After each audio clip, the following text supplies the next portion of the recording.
Hey everyone, welcome to my channel DigiDialect. I'm Tanushi Jain and today we are going to learn improving performance of a model. So let's go ahead and start our topic.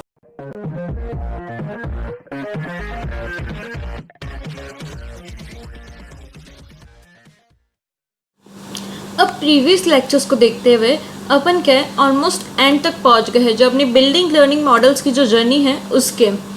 तो अपन को क्या हो कुछ idea हो गया कि modelling क्या है and how to approach about it to solve a learning problem और how to measure the success of a model.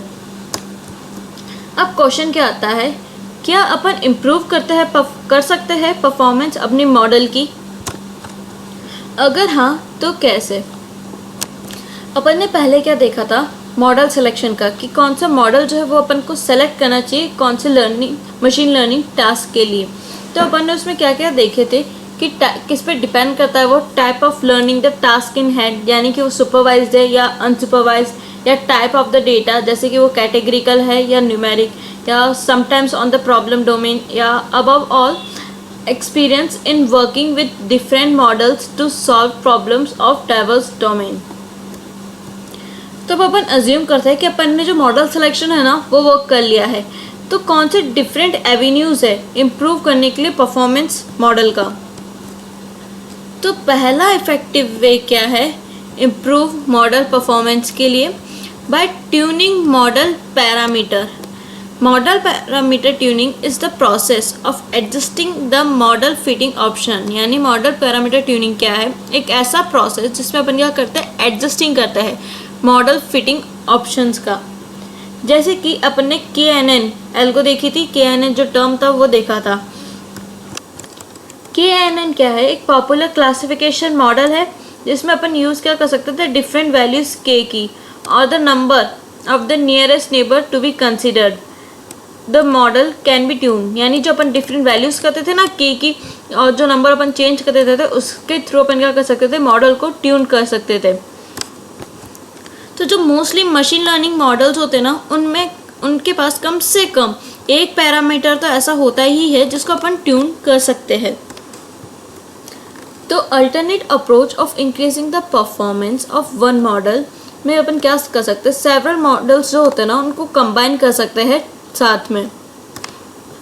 But वो कंबाइन कैसे करेंगे कि उसका कॉम्बिनेशन कैसे होगा कि वो है ना एक दूसरे के कॉम्प्लीमेंट्री में होगा। यानी एक मॉडल है उसके लिए एक जो है ना डेटा सेट वो इजीली वर्क कर रहा है, वो अच्छे से सीख रहा है, लेकिन एक का जो डेटा सेट है दूसरा उसमें उसको स्ट्रगल हो रहा है काम करने में।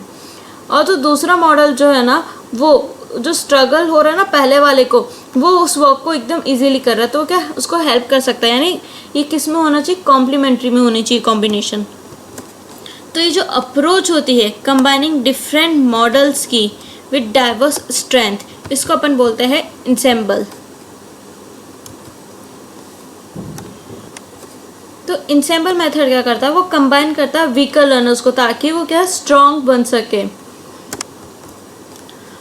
A performance boost can be expected even if models are built as usual and then assembled.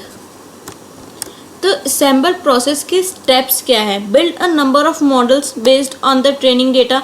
अब क्या करेंगे, नंबर ऑफ मॉडल्स बनाएंगे ट्रेनिंग डेटा के बेसिस पे। फिर वो जो मॉडल जनरेटेड हुए उनको डाइवर्सिफाई करने के लिए अपन क्या करेंगे, जो ट्रेनिंग डेटा होता है ना सबसेट, उनको बनाएंगे किसका, एलोकेशन फंक्शन का यूज़ करके। सैम्पलिंग टेक्निक्स लाइक बूटस्ट्रैपिंग में भी use to generate unique training data sets. तो अपन ने क्या करा, उसके यूनिक ट्रेनिंग डेटा सेट्स जो है ना ये वो अपन ने बनाया।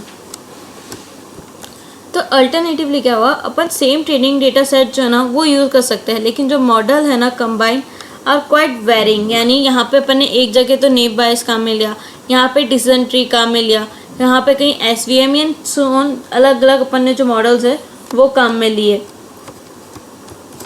फिर इसका जो आउटपुट होता है ना उसको अपन कंबाइन करते हैं कॉम्बिनेशन फंक्शन के थ्रू। तो कंबाइनिंग में क्या होता है, एक सिंपल स्ट्रेटेजी होती है in case of prediction task using enable. वो क्या होती है, वो मेजॉरिटी लेता है वोटिंग की। यानी कि डिफरेंट मॉडल्स में 3 मॉडल ने तो बोला कि मैच जीतेंगे, लेकिन 2 मॉडल ने क्या बोला, लॉस। तो वो क्या करता है, विन को एज अ मेजॉरिटी लेता है। Now next is one of the earliest and most popular assemble model is bootstrap, aggregation और बैगिंग। बैगिंग क्या है इसमें से, वो क्या करता है, बूटस्ट्रैप सैम्पलिंग मेथड यूज़ करता है multiple training data set generate करने के लिए।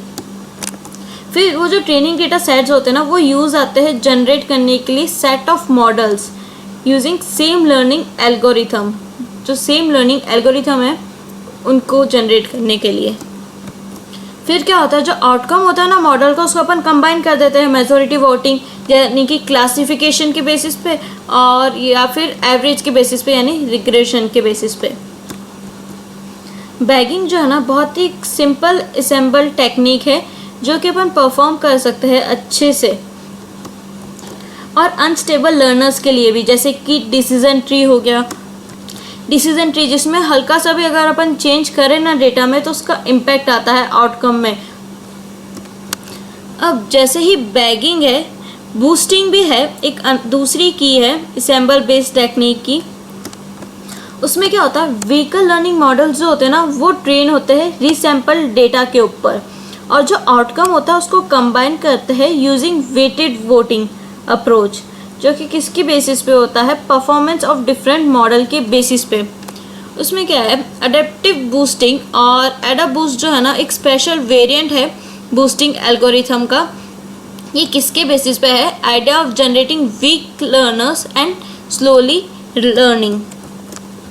देन एक रैंडम फॉरेस्ट भी है, एक इंसेंबल बेस्ड टेक्निक। इसमें क्या होता है, it is an ensemble for decision trees, hence the name random forest to indicate a forest of decision trees. Thank you friends. इस कंसेप्ट के रिगार्डिंग अगर कोई भी डाउट है, इवन बेसिक सा भी डाउट है, तो कमेंट में मेंशन करें। वीडियो अच्छा लगा तो लाइक करें, शेयर करें और सब्सक्राइब करें मेरे चैनल को। Thank you.